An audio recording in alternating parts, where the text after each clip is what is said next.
Good morning friends, स्वागत है आपका आपके अपने यूट्यूब चैनल पर। तो चलिए शुरुआत करते हैं आज के द हिंदू एडिटोरियल वोकैबुलरी की। वोकैबुलरी से पहला आप हेडिंग देख सकते हैं पहले एडिटोरियल का। इंपॉर्टेंट एडिटोरियल है, ज़रूर करके पढ़िएगा क्योंकि हमारे रुपए में लगातार गिरावट आ रही है। कम से कम जो हमारा 80 रुपये पर डॉलर हो चुका है इस समय लगभग। तो ये इंपॉर्टेंट एडिटोरियल है, पढ़िएगा इसे। पहला हमारा वर्ड है डेप्रिसिएशन। डेप्रिसिएशन का भी मतलब होता है किसी भी चीज़ में कमी आना, अवमूल्यन की प्रक्रिया या कमी आना। जैसे रुपया गिर रहा है इस समय, मतलब डॉलर के प्रति, उसे बोला गया डेप्रिसिएशन। वैसे बिजनेस में इस डेप्रिसिएशन वर्ड का काफ़ी यूज़ होता है। जो मशीनरीज होती हैं, औजार होते हैं, वो लगातार घिसते रहते हैं, मतलब उनके वैल्यू में कमी आती रहती है। तो वहाँ पे इस वर्ड का ज़्यादातर यूज़ होता है डेप्रिसिएशन का। सिनोनिम्स है डेरोगेशन, डीवैल्यूएशन, रिडक्शन, डिक्लाइन और डिट्रैक्शन। एंटोनिम्स है रिहैबिलिटेशन और एप्रिसिएशन। एग्जाम्पल आप देख सकते हैं कि depreciation of rupee against the dollar. तो वही बात की जा रही है रुपए की, जो अवमूल्यन है डॉलर के प्रति, मतलब रुपया लगातार गिर रहा है। अगला हमारा शब्द है स्लम्प। यहाँ पे नाउन की तरह यूज हुआ है वर्ड। स्लम्प का भी मतलब होता है किसी भी चीज में गिरावट आना, कमी आना, उसे बोला गया है स्लम्प। सिनोनिम्स है डिक्लाइन, ड्रॉप, फॉल, सिंक और कलेप्स। एंटोनिम्स है सर्ज, विन, इंक्रीज और प्रोग्रेस। एंड एग्जाम्पल आप देखते हैं कि न्यूज़पेपर की जो सर्कुलेशन है, मतलब न्यूज़पेपर की जो सर्कुलेशन थी उसमें 30% तक की गिरावट जो है वो दर्ज की गई। अगला हमारा शब्द है कोप विद। यहाँ पे वर्ब की तरह वर्ड यूज हुआ है। कोप विद का मतलब होता है किसी भी मुश्किल परिस्थिति का सामना करना, स्थिति परिस्थिति को संभालना, टैकल करना, सफलतापूर्वक निपटना, उसे बोला गया है कोप विद। सिनोनिम से डील विद, कन्फ्रंट, हैंडल और मैनेज। एंटोनिम से break down, admit, defeat, be defeated और फेल। एग्जाम्पल आप देखते हैं she is struggling to cope with the heavy workload. तो किसी महिला की बात हो रही है कि वो स्ट्रगल कर रही है, मतलब उसके काफी सारा बहुत ज्यादा काम है, तो उसको ओवरकम करने की वो कोशिश कर रही है। अगला हमारा शब्द है डिस्ट्रप्शंस। यहाँ पे नाउन की तरह वर्ड यूज हुआ है। डिस्ट्रप्शंस का मतलब होता है किसी भी काम में किसी तरह की कोई रुकावटें, अवरोध, गतिरोध की स्थिति, उसे बोला जाता है डिस्ट्रप्शंस।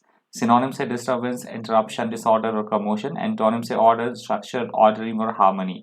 एग्जाम्पल है The plan was designed to ensure disruption to business was kept to a minimum। तो किसी तरह की योजना की बात की जा रही है कि इस योजना का जो उद्देश्य है, जो रुकावटें हैं बिजनेस में, उसको कम करना है। जो ये प्लान है, इसका उद्देश्य उन रुकावटों को कम करना है व्यवसाय में।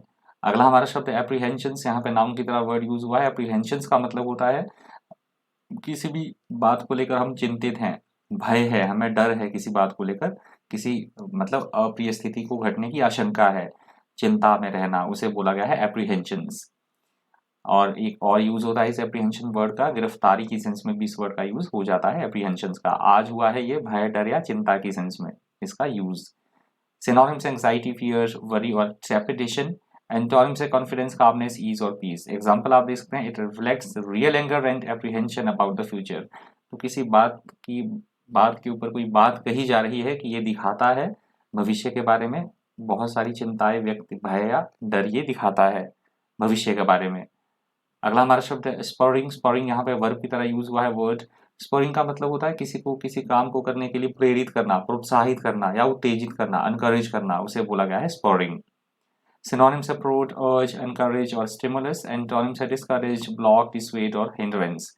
एग्जाम्पल आप देख सकते हैं किसी महिला की बात हो रही है कि उसके जो पुत्र था उसको वीडियो गेम के प्रति इतना अधिक वो मतलब शौक था उसका, कि उस महिला को उस बेटे की वजह से प्रेरणा मिली कि वो अपना ही सॉफ्टवेयर बिजनेस जो है वो खोले। अगला हमारा शब्द है सोरिंग। यहाँ पे वर्ब की तरह वर्ड यूज हुआ है। सोरिंग का मतलब होता है किसी भी चीज का बड़ी तेजी के साथ बढ़ना, वृद्धि होना बहुत तेजी के साथ किसी चीज में, उसे बोला गया है सोरिंग। सिनोनिम्स है माउंटेड, फ्लोटेड, होवर्ड और इंक्रीज्ड।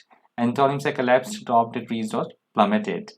एग्जाम्पल आप देख सकते हैं कि मूल्यों में जो है इन्फ्लेशन के कारण जो है वो लगातार मूल्य, प्राइसेस जो है वो बढ़ रहे हैं। अगला हमारा शब्द है फ्ली। यहाँ पे वर्ब की तरह वर्ड यूज हुआ है। फ्ली का मतलब होता है भाग जाना, एकदम से भगौड़ा, मतलब जैसे चोर चोरी करके भागता है, उस कंटेक्स्ट में इस वर्ड का आप यूज कर सकते हैं फ्ली का। सिनोनिम से एस्केप, रन अवे, फ्लाई और लीव। एंटोनिम से स्टे, अपीयर, अराइव और अप्रोच। एग्जाम्पल आप देख सकते हैं robbers fled the town with ₹2 lakh. तो ये उन्हीं लुटेरों की बात की गई है कि वो किसी टाउन से 2 लाख रुपए लेके भाग गए। अगला हमारा शब्द है स्टॉन्च। यहाँ पे एडजेक्टिव की तरह वर्ड यूज हुआ है। स्टॉन्च का मतलब होता है एकदम से फर्मली रहना, अपने अपने डिसीजंस पे अड़े रहना, कट्टरता दिखाना, एकदम बिल्कुल स्थिरता दिखाना, उसे बोला गया है स्टॉन्च। सिनोनिम्स है स्टेडफास्ट, लॉयल, फेथफुल और डिवोटेड। एंटोनिम्स है डिसलॉयल, इर्रेजोल्यूट, ट्रेटरस और अनरिलायबल। एग्जाम्पल आप देख सकते हैं, he is a staunch supporter of controls on government spending. तो किसी व्यक्ति की बात की जा रही है कि घर जो सरकार के खर्चे होते हैं उसके नियंत्रण, उस पर नियंत्रण होना चाहिए। तो इसका वो मतलब कट्टर उसका सपोर्ट कर रहा था वो, कि बिल्कुल एकदम से कट्टरता से वो ये कह रहा था कि जो सरकार को अपने खर्चों में नियंत्रण करना चाहिए। अगला हमारा शब्द है असर्शन। यहाँ पे नाउन की तरह वर्ड यूज हुआ है। असर्शन का मतलब होता है किसी बात का सही होने का हम दावा कर रहे हैं, दृढ़तापूर्वक अपनी बात रखना, उसे बोला जाता है असर्शन। सिनोनिम्स है डेक्लेरेशन, स्टेटमेंट, अफर्मेशन और कंटेंशन। एंटोनिम्स है डिनायल, रिजेक्शन, डिसअप्रूव और चैलेंज। एग्जाम्पल है merit not caste matters in the private sector he asserts. तो कोई व्यक्ति यह बयान दे रहा है कि प्राइवेट प्राइवेट सेक्टर में कास्ट के आधार पे नहीं बल्कि आपकी योग्यता पे आधार आधार पे आपको मतलब मैटर करती है, प्राइवेट सेक्टर में योग्यता के आधार पे आपको नौकरी दी जाएगी। अगला हमारा शब्द है जुडिशियसली। जुडिशियसली यहाँ पे एडवर्ब की तरह यूज हुआ है वर्ड। जुडिशियसली का मतलब होता है समझदारी से, अपनी विवेकपूर्ण तरीके से कोई काम करना, बुद्धिमानी से, सावधानी से किया गया कोई कार्य, उसे बोला जाता है जुडिशियसली। सिनोनिम्स है प्रोविडेंटली, केयरफुली, वाइजली, सेंसिबली और प्रूडेंटली। एंटोनिम्स है इम्प्रूडेंटली, carelessly, foolishly or badly. Example आप देखते हैं, the finance ministry said that there is a need to use resources judiciously in the wake of the COVID-19 crisis. तो finance ministry का ये बयान है कि कोविड-19 के क्राइसिस के कारण जो है जितने भी संसाधन है उसका हमें बुद्धिमत्ता पूर्वक जो सावधानी से उसका प्रयोग करना होगा। अगला हमारा शब्द है कोलिशन। यहाँ से दूसरा एडिटोरियल भी शुरू हो रहा है। इंपॉर्टेंट है ये एडिटोरियल भी, इसे भी पढ़ लीजिएगा आप। एडिटोरियल तो पढ़ा ही कीजिए आप, क्योंकि एडिटोरियल नहीं पढ़ोगे तो आपको, मैं बार बार बोलता हूँ, नहीं आपको पता रहेगा या नहीं आपको थोड़ा सा लगेगा पता कि किस कंटेक्स्ट में कौन सा वर्ड यूज हुआ है। तो ये मैं डेली बेसिस पे आपको बोलता हूँ, एडिटोरियल जरूर करके पढ़ा करें आप रोज। इस हेडिंग से आप एडिटोरियल सर्च कर सकते हैं। कोलिशन का मतलब होता है ऐसी सरकार जो कि एक से अधिक राजनीतिक पार्टियां मिलकर बनाए, जिसे गठबंधन की सरकार बोला जाता है। वैसे उसका मतलब होता है कोलिशन, पर यहाँ पे बात की गई है रशिया और ईरान के आपस में गठबंधन के बारे में, उसे बोला गया है कोलिशन। सिनोनिम्स है alliance, union, federation, association. Antonyms है आइसोलेशन, डिसोसिएशन, डिस्कॉर्ड और सेपरेशन। एग्जाम्पल आप देख सकते हैं कि किसी देश में 6 महीने से जो है वो 6 जून से जो है गठबंधन की सरकार जो है वो चल रही है। अगला हमारा शब्द है सैंक्शंस। यदि कोई भी राष्ट्र जो है, कोई भी देश है, अंतरराष्ट्रीय नियम या कानून की पालना ना करे तो उस पर कई तरह के प्रतिबंध लगा दिया जाना, उसे बोला जाता है सैंक्शंस।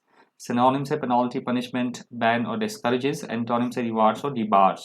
एग्जाम्पल आप देखते हैं कि economic sanctions were imposed on any country that refuse to sign the agreement. तो किसी तरह के समझौते की बात की जा रही है कि यदि कोई भी देश जो है इस समझौते पर साइन करने से, हस्ताक्षर करने से मना कर देता है तो उस पर कई तरह के आर्थिक प्रतिबंध जो है वो लगा दिए जाएंगे।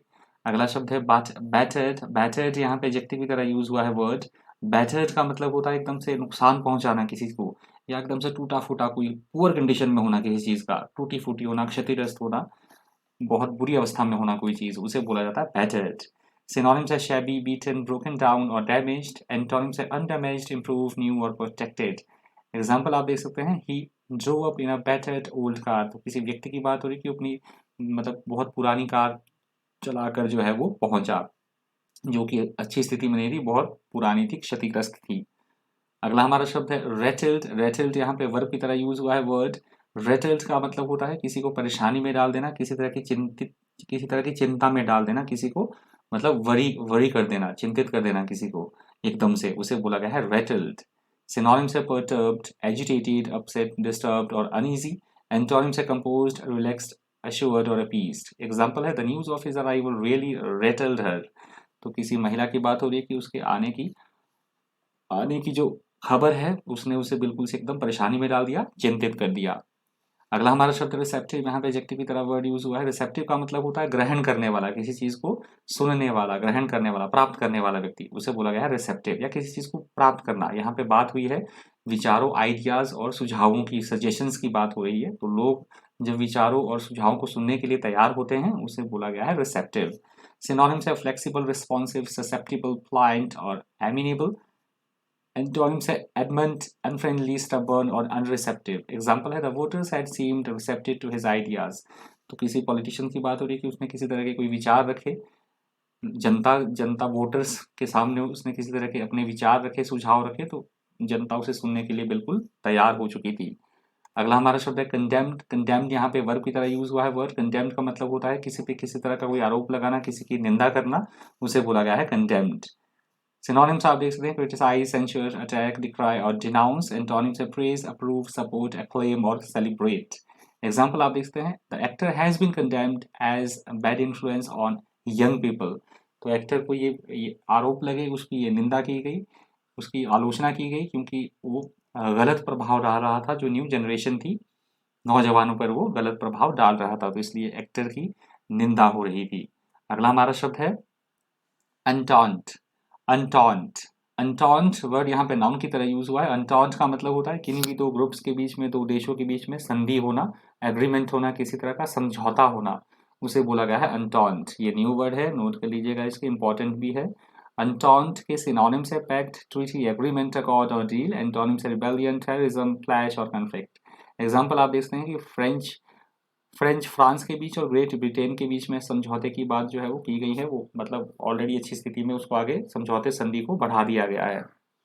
अगला हमारा शब्द है इम्पैस। यहाँ पे नाउन की तरह वर्ड यूज हुआ है। इम्पैस का मतलब होता है किसी भी काम में किसी तरह की गतिरोध की स्थिति आना, अवरोध की स्थिति होना, रुकावट की स्थिति होना, उसे बोला गया है इम्पैस। सिनोनिम्स आप देखते हैं डेडलॉक, स्टैंड स्टिल और स्टैंड ऑफ। एंटोनिम्स है प्रोग्रेस, एडवांस, हेडवे और एडवांसमेंट।